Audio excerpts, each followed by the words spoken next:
What is going on, Alpha Males? Welcome back to the Alpha Male Podcast. Today we're going to be talking about warrior culture in history and as it pertains to us today. Before we get into the topic, don't forget to like, subscribe, and comment. Be greatly appreciated. Feel free to write a review of the podcast on whatever platform you're listening to this on. If you want to check us out on Patreon, go to Patreon and type in Alpha Male Podcast. If you want to check us out while you're listening. With that, we'll roll into the bio, and then we'll roll into the main topic. If you want to skip the bio, you can skip to about 4 minutes in. First and foremost, I am a Christian. I make no apologies for that. It is first and foremost in my life, the greatest of all the commandments. Hear, O Israel, the Lord our God, the Lord is one, and you shall love the Lord your God with all your heart, with all your soul, with all your mind, and with all your strength. I don't apologize for that.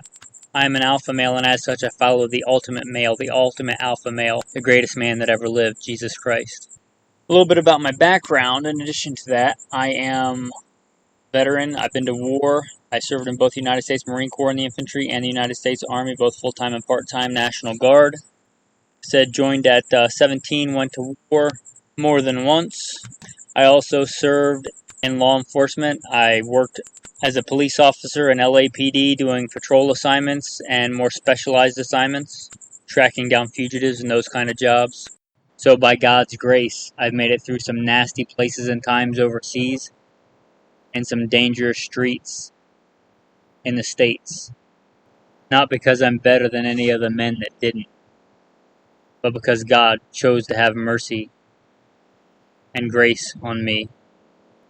To God be the glory. I also served as a private contractor for the U.S. government, for an agency I won't specify. By God's grace, He got me through all that. In addition to that, I started competition shooting even before I joined the Marine Corps at 17. I've been blessed to win more shooting competitions than I can remember, both rifle and pistol. Mostly pistol are most of my competition and championship wins. But I have also competed in, muzzle loader, archery, shotgun, knife throwing, hatchet throwing. I've been very blessed with those talents, and I try and use them and multiply them. I've done quite a bit of hunting and outdoor, I guess we'd say, survival type activities, hunting and fishing all over this beautiful country. I have been a professional hunter and guide. Not many people today can see they've been a professional exotic and big game hunter of things like bison and exotic animals, but I have been one, and I'm very blessed for that. I've also gone out into the wilderness, by God's grace, with a Bible and a shotgun, and not just survived, but thrived. Also a professional firearms instructor for the United States Marine Corps. I was an urban warfare and desert warfare instructor under Mojave Viper. I'm also a FBI certified firearms instructor and have been for a lot of years. I'm certified by some other 3-letter government agency, NRA certified instructor, and I have taught at one of the big name firearms shooting academies in the country. So I've been very blessed to win many competitions and be a shooting instructor for military, law enforcement, and civilians. I have served as a commander of a tactical team. My current full-time job is as a leader of a tactical team. Primary mission is to stop active shooters in a fairly large metropolitan area. Alright guys, with that, let's get into today's discussion on warrior culture. Now, a little bit of background on what brought this episode about in the mind. I recently attended a very advanced pistol course, about 1,000 rounds per person. This was not like a beginner's course. It was even far more advanced than your general purpose cop or soldier and Marine, and nothing to put those guys down because I have been a soldier, a Marine, and a police officer. But this was far and above that level of training. And these are top tier guys going through that training. Let's just say not everybody completed all the training. Now, I didn't say anything before the course or during the course about this, but I felt horrible before the course and into the course. Now, everybody's freaked out about a certain illness that's going around. Now, I've already had COVID. I'm not super concerned about it. But whenever you say that you don't feel good, everybody's mind immediately jumps to that. But they forget about everything else, the cold, the flu, everything else. Well, this training class, like I said, running up to it, I just did not feel... Let's just say I was not operating at the optimal level. And this training is just outside of Las Vegas. and it was over 100 degrees every day. I looked at the weather, it's like 106, 108, 105. And we were out there in the heat. I mean, there's no AC out there in these buildings or anything. Sometimes we're running around in shoot houses, Connex boxes, which are the sun beating down on the nose. Who knows how hot it was? We had people go down for heat, people not be able to make all the training. And here I am out there just completely not. Let's just say I was hurting, and it sucked. And I think somebody could see it on my face. One of the instructors looked at me and asks how I was doing. I think what I said was, it's hot. And then I got back to work and continued on. As the Bible says, do all things without complaining. And that's part of being a good warrior, being a strong warrior, long-suffering, complaining.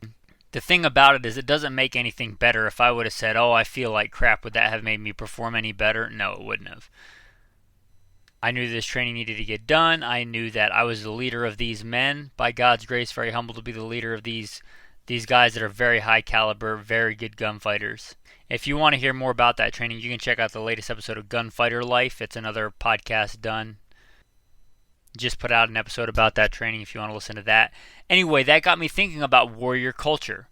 Like I said, we all kind of live sometimes in our own little world, and I'm surrounded by warriors. I'm surrounded by gunfighters. Most of the people that I work with have been in the military or law enforcement, or they have some kind of other specialized training. I consider them all to be warriors. So that gives me a pretty skewed perspective, and I sometimes forget about all the young men out there wearing skinny jeans and drinking soy lattes. One of the things that makes nations great or not great throughout history, if we look, is warrior culture. Warrior culture is important. If we look at great warriors in history, great cultures in history, they have a lot of things in common. Look at the Spartans. Great warrior culture. Look at the Vikings. Look at the Crusaders. They have qualities that, yes, make them strong as individuals, make them great as individuals, but also make their nations strong, both in defense and in culture and in value. Recently, I can't say read because I listened to it in audio format, a great book by Sir John Glubb, The Fate of Empires. I had heard it referenced before. It talks about the life cycles of empires and how they rise and how they die. And it also talks about one thing in the book. It talks about the young men in that society. And it says as they're coming up in the early life cycle of these empires, it talks about how young men look for bravery and courage, and they seek that and value that as what's important. And then as that empire starts to go into decline, young men seek money and wealth above bravery and courage and honor. Now you can have both, but which one are you seeking most importantly? If we look at the Spartans, they were wealthier than the people around them because they used those people to work for them so that they could be great warriors. But that didn't mean they didn't get out there, bust their butt, and fight hard and train hard and be hard. One of the things I said in this training class, walking back with the guys, we had just done a fairly long iteration of running around, in I think it was 100, and somebody told me it was 108 that day, running around outside between these cars, shooting, dragging dummies, things like that, out in the heat. And we were walking back, and somebody said something about the training, and I said, it's hard to be hard. Now, I've been saying that so long, I don't remember if I came up with that or somebody else came up with that, but it's true.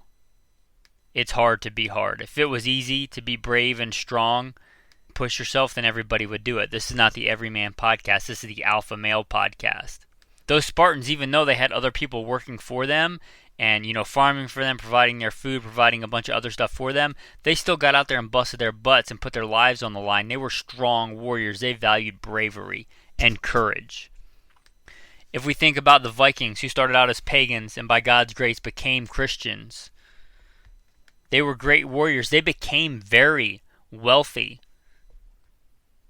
We think of them as just killing and warriors and brutes, but they did a lot of trading. They did a lot of nation building.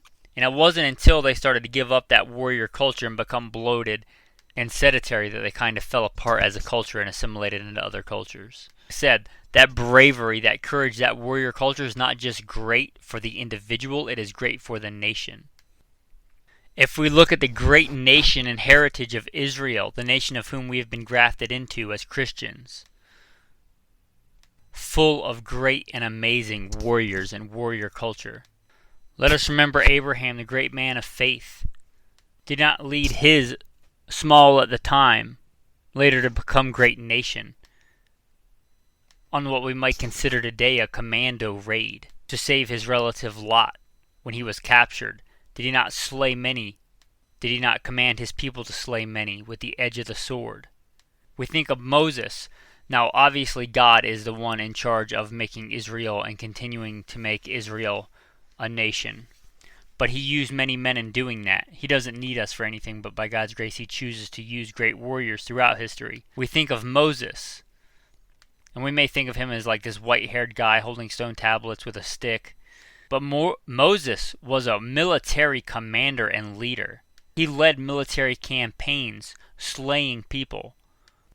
Let us look at Deuteronomy chapter 20. When you go out to battle against your enemies and see horses and chariots and people more numerous than you, do not be afraid of them, for the Lord your God is with you, who brought you out of the land of Egypt. So it shall be, when you are on the verge of battle, that the priest shall approach and speak to the people, and he shall say to them, Hear, O Israel, today you are on the verge of battle with your enemies. Do not let your heart faint. Do not be afraid. Do not tremble or be terrified because of them. For the Lord your God is he who goes with you to fight for you against your enemies to save you. Let us not forget what it says in Exodus 15. The Lord is a man of war. What we just read were commands to God's holy people. Let us continue on.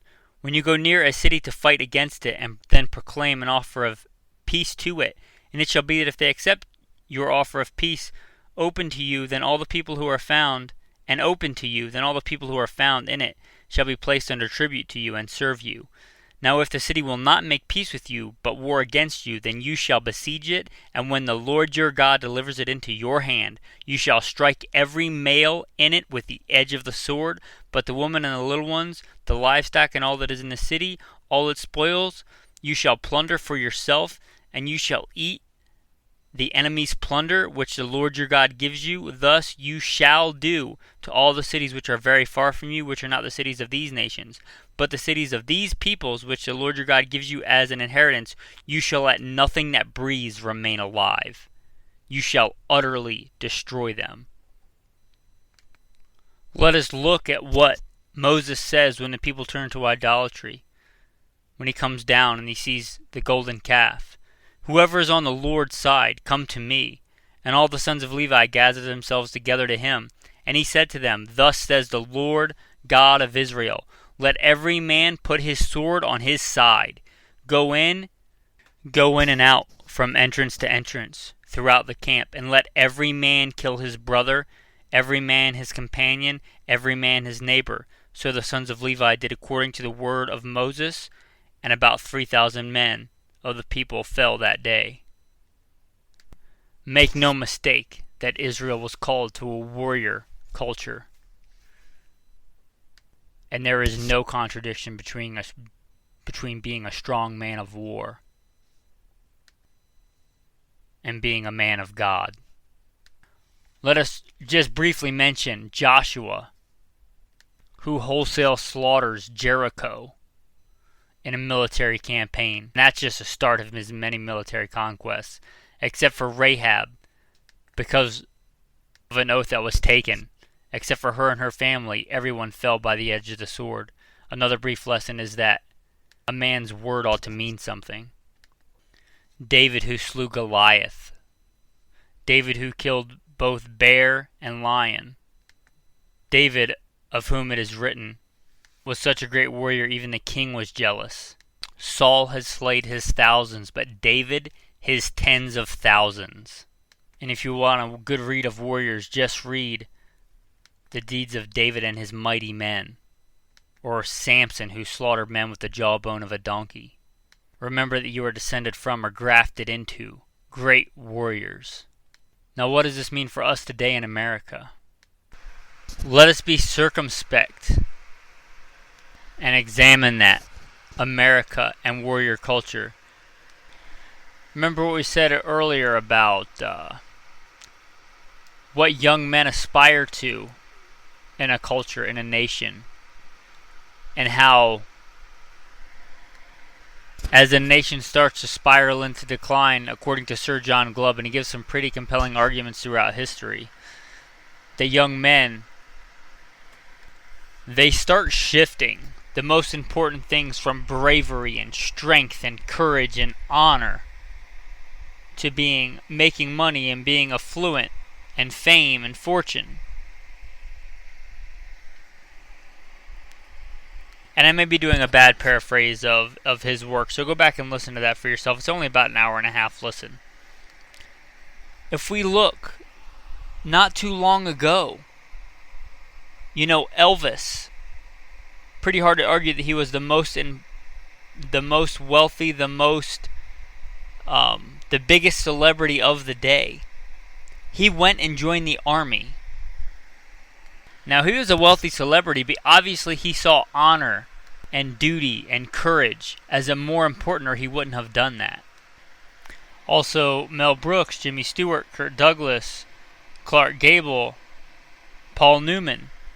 Now, these were big celebrities of the day, but obviously they saw courage and honor and a sense of duty as more important than that. Put their lives on the line and their wealth on the line. Let us not forget our founding fathers. Let us not forget George Washington, the first president, a military leader. The nation saw that as important at the time. Not just him, but those men, those founding fathers. What did it say in this thing? They pledged their fortune and their sacred honor. They saw that as a more noble goal than wealth. Many of them lost much in the Revolution. But even though those men were fairly wealthy, the founding fathers, they saw that as more important than wealth and money and fame and fortune. They saw the value of honor and duty and strength and courage. Now, I'm not talking about left or right politics. If we look at someone like Kennedy, who the left touts as a champion, he served his country. And he didn't just serve in some trivial way. He received the Navy and Marine Corps Medal, the highest non-combat decorative award for heroism, and the Purple Heart. Not going to say that I agree completely with the man's politics or some other things that he did in life. But man, I respect that about him. I respect his military service. Look at what our culture valued and how they valued the warrior culture. Just in World War II, that wasn't that long ago. And it's not that we don't have strong warriors today. It's not like those men in Afghanistan fighting were not strong warriors. But does America still value warrior culture? Have we fallen so far in such a short amount of time? Have our values dropped so much? Have they dropped so much from courage and bravery and loyalty and valuing strong warriors to something so cheap as money? It's a poor man that values his life and his worth by money. You can't buy courage. You can't buy fortitude. You can't buy endurance. You can't buy being an alpha male. It's too valuable to be purchased with something petty like money. If we look at other cultures throughout history, look at the Roman Empire and see if there aren't many parallels in the Roman Empire and our lives today. When the Roman Empire started, they valued strong warriors. We think of the Roman soldier and how brave and strong they were and how great they were in battle. They became a great nation in part because of their great warrior culture. It wasn't the poor and the slaves that went and fought wars. It was the wealthy men. The wealthy men that owned and had a stake. Those were the men that signed up and fought and shed their blood for their nation. When Rome became more affluent and, let's say, bloated, for lack of a better term, they paid other men to do their fighting for them. The men in their culture stopped valuing a strong warrior culture. It didn't work out too well for them. I've heard it said, wise men learn from the mistakes of others, but a fool never learns.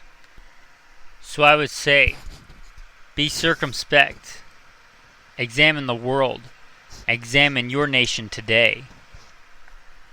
And examine your life. Of course, we use money as a medium of exchange. But what you should value more is courage and strength and honor, being a man of your word. Now you can have both, but I would submit when a nation trades its warrior culture for money and fame, it loses both, historically. No, I've been very blessed to be a professional gunfighter, a professional man of war, a professional warrior. But whether you are or not, it doesn't mean that you can't still value warrior culture. I mean, how long have men been reading The Art of War? Businessmen that have never picked up a sword or a rifle or a pistol. Bravery and strength and honor and martial discipline and mastering a weapon of many forms, is of great value to any man. And I don't know that one can be an alpha male without it, or without valuing it. With that, guys, we'll wrap up today's topic. On that note, if you like this podcast, you may like a few others. Obviously, this is the Alpha Male Podcast. You can also listen to Gunfighter Life. If gunfighting is your thing, it is what it sounds like it's about. If you care about the important stuff, then you might like Simple Man Sermons, the preachings of a simple man called by God to share the good news of Jesus Christ. Also, one of the very first Alpha Male podcasts ever done was Great Warriors in History. I may go ahead and rebroadcast that as a recast this week. I think it'll pair nicely with this one. Just a small disclaimer, there is some choppiness in the intro of that. It was, like I said, way back when I started the podcast. If you make it through the first couple minutes, it does smooth out and the audio gets much better. With that, guys, don't forget to like, subscribe, comment, leave a review of the podcast. If you think this podcast helped you, that's something that alpha males and warriors do. They help the others around them. And if you want to support this tribe that you're now a part of alpha males, of warriors, those things would be appreciated. Like, subscribe, leave a review, whatever platform you listen to this on. These podcasts are free for you to listen to, but they are not free to produce. If you'd like to support financially this message, if you think that America's culture needs some alpha maleness, some real masculinity, please consider going to Patreon. I'll put a link in the show notes and supporting us there. As a thanks for listening to the episode to the end, I'll put out one of the tactical tips we like to do here. And this came from that shooting class I mentioned earlier. I was doing something, and I've done it for so long, I just don't even remember when I started it. I mean, even before I joined the Marine Corps at 17, I was a lifeguard and probably applying sunblock. But when I take sunblock, especially the greasy stuff that's like a spread, not the spray-on stuff, but even with the spray-on stuff on my face, what I'll do is I'll put it on a paper towel, especially one of those blue shop towels that I like to keep in my range bag or my gun bag. And I put it on the towel and I rub that on my face, on my arms, wherever I'm putting the sunblock, on the paper towel instead of putting it on my hands. That way your hands don't get all greasy and nasty and covered in sunblock and it makes it hard to grip a gun or whatever you're doing. So instead of just squirting sunblock and putting it all over your hands and rubbing it all over you, put it on a paper towel and disperse it on the paper towel. That way you don't get your hands all greasy and nasty. Also, along that note, if you got those blue shop towels or a paper towel, get a clean one and keep it in your back pocket, because if you're running around sweaty, because I know it's September, but where I'm at, it's still super hot. If that sweat or that sunblock starts getting in your eyes and it stings and it burns, you can use that clean paper towel to get it out of there, or to stop any more of it from running into your eyes. Or also, if you get sunblock or something like that on your sunglasses, it helps for that too. Alright guys, with that, thanks for listening to the Alpha Male Podcast. Thanks. Have a blessed day. Let's get out there and be alpha men.